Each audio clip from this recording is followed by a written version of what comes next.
সবাইকে জয় যিশু। আমাদের মহান প্রেমময় পিতা প্রভু যিশু খ্রিস্টের নামে আমি আজকে সবাইকে স্বাগত জানাই। আসুন আমরা ঈশ্বরকে ধন্যবাদ করি এবং তার কাছে আমাদের নিজেদের জীবনকে আমরা সমর্পণ করি।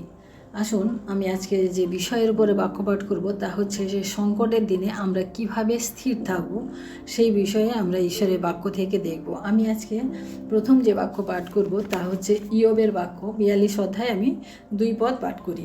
এখানে বাক্য বলে যে আমি জানি তুমি সকলই করিতে পারো, কোনো সংকল্প সাধন তোমার অসাধ্য নয়। অর্থাৎ আমরা ইয়োব পুস্তকটা পাঠ করলে দেখব যে ইয়োবের জীবনে আমরা অনেক এত বেশি সংকট আমরা কিন্তু আর কারোর জীবনে দেখিনি। কারণ ইয়োব একজন সবথেকে শক্তিশালী বুদ্ধিমত্ত রাজা ছিলেন এবং তার সমস্ত কিছু এত বেশি পরিমাণে ছিল, তার সম্পূর্ণ কিছু পরিপূর্ণ একটা জীবন ছিল। কিন্তু সেই পরিপূর্ণ জীবন থেকে কি করে তিনি শূন্যতে চলে আসলেন, আমরা যদি ইয়োবের 1-2 অধ্যায় প্রথমে পাঠ করি তাহলে আমরা সেখানে বুঝতে পারবো যে কিভাবে শয়তান তার জীবনে পরিকল্পনা তৈরি করলো এবং সেই শয়তানের পরিকল্পনাতে তিনি কিভাবে নিঃস্ব এবং নিঃশেষ হলেন। আমরা সেটা দেখি যে তিনি তার পুত্রদেরকে হারালেন, তার সমস্ত সম্পত্তি হারালেন, তার সমস্ত পশুধন হারালেন, এই সমস্ত কিছু তিনি হারিয়েছিলেন। শুধুমাত্র আমরা দেখি যে এখানে শুধুমাত্র ইয়োব এবং তার স্ত্রী বেঁচে ছিলেন এবং সেই সংকটের হাত থেকে ইয়োব কিভাবে ঈশ্বরের উপরে ভরসা করে পুনরায় তিনি তার ডবল রূপে তিনি সমস্ত কিছু পেয়েছিলেন, সেটা আমরা তার পুরো এটা পড়লে আমরা বুঝতে পারি। অর্থাৎ এখানে আমরা যেটা বাক্য পড়লাম যে আমি জানি তুমি সকলই করিতে পারো, কোনো সংকল্প সাধন তোমার অসাধ্য নয়। অর্থাৎ ঈশ্বরের যে সংকল্প, যে পরিকল্পনা আমাদের জীবনের জন্য রয়েছে, ইয়োব সেটা বলছেন যে আমি জানি তুমি সব কিছুই করতে পারো, তুমি ধুলাতে মিশে গেলেও সেখান থেকে তুমি তুলতে পারো এবং তুমি একবারে সব শূন্য থেকেও তুমি আবার পুরো পূর্ণতে নিয়ে আসতে পারো, তুমি সব কিছু করতে পারো, তোমার কোনো সংকল্প কিন্তু সাধনের তোমার কোনো তোমার অসাধ্য তোমার কাছে কিছুই নেই। এ কথা আমরা দেখি। অর্থাৎ যখন আমরা সংকটে পড়ি আমরা তখন কি করি, আমাদের জীবনে আমরা দিশেহারা হয়ে যাই, আমরা কি করব না আমরা কিন্তু বুঝে উঠতে পারি না। কিন্তু ইয়োবের বাক্য থেকে আমাদের এই শিক্ষা পাওয়া উচিত যে সে ঈশ্বরের উপরে ভরসা করেছিল, ঈশ্বরের উপরে তার সমস্ত বিশ্বাস ছিল যে ঈশ্বর এই পরিকল্পনা ঈশ্বর করেছেন এবং এখান থেকে তিনি আমাকে তুলবেন।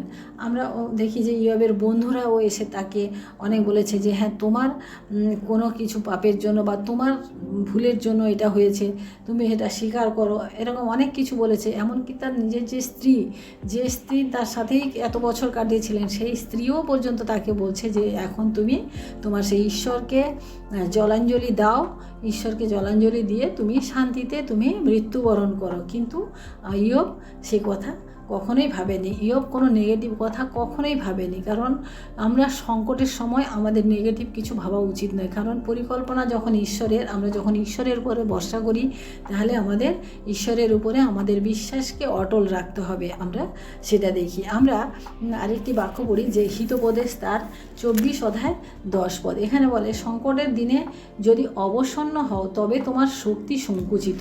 এখানে বাক্য হিতোপদেশ রাজা সলোমনের লেখা। সলোমন রাজা অনেক বুদ্ধিমান রাজা ছিলেন এবং তার জ্ঞানের ভাণ্ডার অনেক বেশি ছিল। সেই সলোমন রাজা লিখছেন যে সংকটের জন্য দিনে যদি তুমি সংকটের দিনে যদি তুমি অবসন্ন হও, অর্থাৎ সংকটের জন্য যদি তুমি নিরাশা হও, হতাশা হও, তাহলে তোমার তাহলে তোমার শক্তি সংকুচিত। অর্থাৎ তোমার কোনো ভরসাই নেই ঈশ্বরের উপরে, তোমার কোনো বিশ্বাসই নেই ঈশ্বরের উপর, বা তোমার ঈশ্বরের বাক্য তোমার মধ্যেই নাই।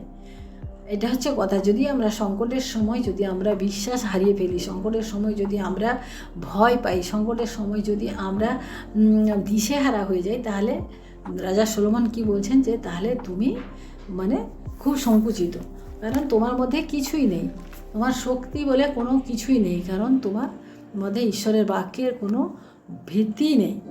এখানে তো বলা হচ্ছে যে তাই আমাদেরকে এই বাক্য থেকে আমাদের যে শিক্ষা আমাদের পাওয়া উচিত, যে সংকট প্রত্যেক মানুষের জীবনে আসবে, সংকট বা বিপদ প্রত্যেকের জীবনে আসবে, কিন্তু সেই সময় আমাদেরকে অবসন্ন হতে নেই, সেই সময় আমাদেরকে ভয়ে ভীত হতে নেই, সেই সময় আমাদেরকে পালিয়ে যেতে নেই, আমাদেরকে সবসময় মোকাবিলা করতে হয়। ইয়োব যেভাবে মোকাবিলা করেছিলেন, ইয়োব কিন্তু চলে যাননি, ইয়োব কিন্তু নিরাশ হননি, হতাশ হননি। তিনি কিন্তু তার একমাত্র ঈশ্বরের প্রতি তার কিন্তু দৃঢ় বিশ্বাস ছিল যে ঈশ্বর আমার এই অবস্থা দিয়েছেন, যে এই অবস্থা আমার প্রতি হয়েছে, এটা হচ্ছে ঈশ্বরের ইচ্ছা। তিনি আরও বলেছিলেন কি যে আমি কি শুধু ঈশ্বরের কাছ থেকে ভালোটাই গ্রহণ করব, খারাপটা নেব না? সেই জন্য আমাদেরকেও সেটাই জানতে হবে যে আমরা যখন কোনো কিছু ভালো হয় আমাদের জীবনে আমরা খুব খুশি হই, যখন আমাদের জীবনে খারাপ হয় তখন আমরা বলি ঈশ্বর তুমি কোথায়, বা ঈশ্বর আমার দিকে তাকান না। কিন্তু প্রিয় ভাই বোনেরা, আমরা সেই সংকট থেকে আমাদেরকে বেরিয়ে আসার একমাত্র উপায় হচ্ছে ঈশ্বরের বাক্য। যদি আমাদের মধ্যে ঈশ্বরের বাক্য থাকে এবং সেই বাক্যের উপরে যদি আমাদের ভরসা থাকে, বিশ্বাস থাকে, তাহলে আমরা সংকটে আমরা সংকুচিত হব না। আমরা আরেকটি বাক্য দেখি যে ইয়োবের 13 অধ্যায় আমরা 15 পদ, যদিও তিনি আমাকে বধ করেন তথাপি আমি তাহার অপেক্ষা করিব, কিন্তু তাহার সম্মুখে আপন পথের সমর্থন করিব।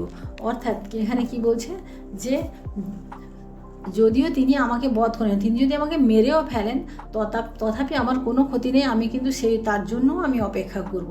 কারণ কি, তিনি তাহার সম্মুখে আপন পথের সমর্থন করিব, মানে তিনি যেইটা আমাকে দেবেন, ঈশ্বর যেটা দেবেন সেটাকে তিনি কি বলছেন যে সেটাকেই আমি সমর্থন করব, সেটাকেই আমি আমার জীবনে আমি মেনে নেব। কারণ ঈশ্বর যেটা করবেন সেটা ভালোর জন্য। কারণ আমরা যদি জিরমিয় তার 29:11 পদে দেখি যে ঈশ্বর আমাদের জন্য যে সংকল্প করেন তা কখনোই অমঙ্গলের সংকল্প হয় না, সবসময় তিনি মঙ্গলের সংকল্প আমাদের জন্য করে থাকেন। সেই জন্য প্রিয় ভাই বোনেরা, আমরা সংকটের দিনে আমাদের একমাত্র মোকাবিলা বা একমাত্র বেরিয়ে আসার উপায় হচ্ছে আমাদের ঈশ্বরের বাক্য। আমাদের ঈশ্বরের বাক্যকে সেইভাবে মননয়ন করতে হবে যাতে আমরা সংকটের দিনে সেই বাক্যকে ঈশ্বরের সামনে তুলে ধরতে পারি যে তুমি এই বাক্য আমাদের জন্য দিয়েছ। আমরা সেভাবে নিজেদেরকে প্রস্তুত, কারণ ঈশ্বর আমাদেরকে এমন কোনো কষ্ট দেবেন না, এমন কোনো দুঃখ দেবেন না যেটা আমরা সহ্য করতে পারবো না। এটাও ঈশ্বরের বাক্যে রয়েছে, ঈশ্বর আমাদেরকে সেইভাবেই দেন। কারণ ইয়োব তার নিজের মানে প্রাণের এত বেশি কষ্ট পেয়েছিল যে সারা শরীরে স্ফোটক তৈরি হয়ে গেছিলো, সারা শরীরে ঘা হয়ে গেছিলো, হ্যাঁ, মানে এত তার মধ্যে কষ্ট ছিল, তাও তিনি কিন্তু ঈশ্বরকে তিনি ছাড়েননি। তাই আমরাও আমাদের ঈশ্বরকে কখনোই যেন আমাদের সংকট যতই আসুক না কেন আমরা যেন না ছেড়ে দিই। আমরা মথিলিখিত সুষমাচার 4 অধ্যায় 5 পদ আমরা পড়ি, তখন 4 অধ্যায় এখানে আমরা যদি 5 অধ্যায় 4 পদ এখানে বলছে কি, ধন্য যাহারা শোক করে কারণ তাহারা সান্ত্বনা পাইবে। অর্থাৎ শোক আমাদের প্রত্যেকের জীবনে থাকবে, কিন্তু তার পরবর্তীতে এখানে বাক্য বলে কি যে আমাদের জন্য সান্ত্বনাও রেডি আছে। মথিলিখিত সুষমাচার তার 5 অধ্যায় আমরা 4 পদ যখন পড়ি, ধন্য যাহারা শোক করে কারণ তাহারা সান্ত্বনা পাইবে। সান্ত্বনা তাদেরকে ঈশ্বর দেবেন যারা শোক করে, অর্থাৎ ঈশ্বরের বাক্যের জন্য যারা পিপাসিত থাকে, যারা ক্ষুধিত থাকে, যারা ঈশ্বরের বাক্যকে তার জীবনের পথ হিসেবে তারা মেনে নেয়, ঈশ্বর তাদের জন্য কিন্তু সঠিক পথ মনোনয়ন করেন, তাদের জন্য কিন্তু সঠিক রাস্তা তিনি তৈরি করেন, প্রস্তুত করেন।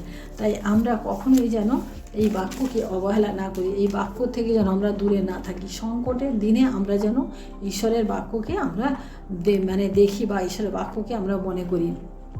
আমরা মথিলিখিত সুষমাচার তার 5 অধ্যায় 20 পদে দেখি যে এখানে, কেননা আমি তোমাদিগকে কহিতেছি অধ্যাপক ও ফরিসীদের অপেক্ষা তোমাদের ধার্মিকতা যদি অধিক না হয় তবে তোমরা কোনো মতে স্বর্গরাজ্যে প্রবেশ করিতে পারিবে না। অর্থাৎ আমাদের ধার্মিকতা বিষয়ে এখানে বলা হয়েছে যে আমাদের ধার্মিকতা অধ্যাপক এবং ফরিসীর থেকেও বেশি হতে হবে, কারণ তারা যেটা করে সেটা লোক দেখানো, সেটা তাদের মানে লোককে দেখানোর জন্য করে, কিন্তু আমাদের যেন সেইভাবে না হয়। কারণ স্বর্গরাজ্যে প্রবেশ করার জন্য ঈশ্বর সেই সমস্ত মানুষকে মনোনীত করেন যারা নম্রতার সঙ্গে জীবনযাপন করে, যারা ঈশ্বরের বাক্যের ভিত্তিতে জীবনযাপন করে। তাই প্রিয় ভাই বোনেরা, আমরা আজকে দেখি যে আমাদের প্রত্যেকের জীবনে সংকট আসবে, নিরাশা আসবে, হতাশা আসবে, কিন্তু আমরা যেন সেখান থেকে আমাদের জীবনকে যেন নিয়ে আসতে পারি। কারণ সেই সংকটের সময় আমাদেরকে ঠিক ঈশ্বরের বাক্যের দ্বারা আমাদেরকে বের হতে হবে, ঈশ্বরের বাক্যের উপরে ভিত্তি করে বের হতে হবে। আমরা ইয়োবের জীবনকে আমরা দেখি, আমরা রাজা দাউদের জীবনকেও দেখি যে তার জীবনেও সংকট এসেছিল, কিন্তু তিনি সংকটের সময় তিনি কিন্তু ঈশ্বর থেকে দূরে সরে যাননি। তিনি কিন্তু সংকটের সময় ঈশ্বরের কাছে এসেছেন, ঈশ্বরের চরণতলে এসেছেন। তিনি বারবার ঈশ্বরের কাছে ক্ষমা চেয়েছেন, প্রার্থনা করেছেন। তিনি তারপরে তার সেই সমস্ত সংকট থেকে তিনি পুনরায় ফিরে এসেছেন। আমরা যদি মসিকে দেখি না, যে মসি কী করলেন, যে যখন লাল সমুদ্রের সামনাসামনি, পিছনে হচ্ছে রোমীয় সৈন্যরা আর সামনে হচ্ছে সমুদ্র, এবং তিনি এত লোককে নিয়ে তিনি কি করবেন, অর্থাৎ তারা সেইখানে মারা যাবে। প্রত্যেকে বলছে যে আমরা তার মিশরে ছিলাম, ভালোই ছিলাম, তাদের সেখানেই আমরা মারা পড়তাম, কিন্তু আমাদেরকে রাস্তায় কেন নিয়ে এসে তুমি আমাদেরকে এভাবে মেরে ফেলছো। ঈশ্বরের কাছে মসি কী করলেন, প্রার্থনা করলেন। মসি তো কী করবেন তো বুঝতে পারছিলেন না, তিনি প্রার্থনা করলেন ঈশ্বরের কাছে। ঈশ্বর বললেন, তুমি কেন এত নিরাশ হচ্ছ, হতাশ হচ্ছ? তোমার হাতে যে লাঠিটা আছে, সেই লাঠিটা তুমি জলের মধ্যে লাঠিটা দাও, তাহলে সমুদ্র দুভাগে ভাগ হয়ে যাবে। অর্থাৎ আমরা দেখি যে ঈশ্বরের যে পরিকল্পনা বা যে ইচ্ছা আমাদের জীবনে রয়েছে, সেই ইচ্ছাকে কিন্তু আমরা কখনোই অস্বীকার করতে পারি না। সেই ইচ্ছার দ্বারাই কিন্তু তিনি আমাদেরকে পরিচালনা করেন। প্রত্যেক মুহূর্তে, প্রত্যেকটি পদক্ষেপ কিন্তু আমাদের ঈশ্বরের ইচ্ছাতেই চলে। এবং একটা গাছের পাতাও কখনো কিন্তু একা একা পড়ে না, সেটাও পড়ার জন্য ঈশ্বরের ইচ্ছা দরকার হয়। সেই জন্য প্রিয় ভাই বোনেরা, আমাদের জীবনকে আমরা যেন ঈশ্বরের উপরে নির্ভর করে, ঈশ্বরের বাক্যের উপরে নির্ভর করে আমরা যেন চলতে পারি। তাই আসুন আমরা আজকে ঈশ্বরের কাছে এই প্রার্থনা করি যে প্রভু, সংকটের দিনে আমি যেন নিরাশা না হই, হতাশা না হই, আমি যেন দুর্বল না হয়ে পড়ি।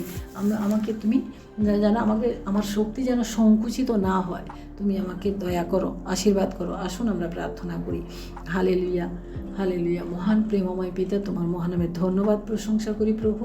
আজকের এই সুন্দর সময় প্রভু গো, তোমার এই বাক্য আমাদের জীবনে প্রভু গো দিয়েছ প্রভু, যাতে আমরা এই বাক্যের দ্বারা প্রভু উৎসাহিত হয়ে প্রভু আমাদের নিজেদের জীবনকে প্রভু আরও সুন্দরভাবে তোমার সান্নিধ্যে আমরা যেন চলতে পারি প্রভু। কারণ সংকট আমাদের প্রত্যেকের জীবনে আসবে, বিপদ আমাদের প্রত্যেকের জীবনে আসবে, সেক্ষেত্রে আমাদেরকে বের হতে হবে, এবং সেটা হচ্ছে একমাত্র উপায় হচ্ছে তোমার বাক্য প্রভু। আমাদের জাগতিক বিষয় নয় প্রভু, জগতের মানুষজন নয় প্রভু, কিন্তু একমাত্র তোমার বাক্যের ভিত্তিতে আমাদেরকে তুমি বের করতে পারো প্রভু। তাই ধন্যবাদ করি প্রভু। আজকে এই মুহূর্তে যে সমস্ত ভাই বোনেরা প্রভু তোমার এই প্রার্থনা শুনছেন বা পরবর্তীতে শুনবেন প্রভু, প্রত্যেককে জীবনে তুমি আশীর্বাদ করো, প্রত্যেকের জীবনে তুমি তোমার বাক্যকে দাও প্রভু, যাতে প্রত্যেকের সংকটের থেকে বের হতে পারে। জীবনে চলার পথে প্রভু অনেক বাধা, অনেক বিপত্তি আসবে, কিন্তু প্রভু তুমি আমাদের সহবর্তী থাকো, আশীর্বাদ করো। সমস্ত মহিমা, গৌরব, প্রশংসা তোমাকে দিয়ে এই বিনতি প্রার্থনা চাই আমাদের মুক্তিদাতা ত্রাণকর্তা প্রভু যীশু খ্রিস্ট তোমারই নামে, আমেন। সবাইকে জয় যীশু। সবাই ভালো থাকবেন, সুস্থ থাকবেন। জয় যীশু।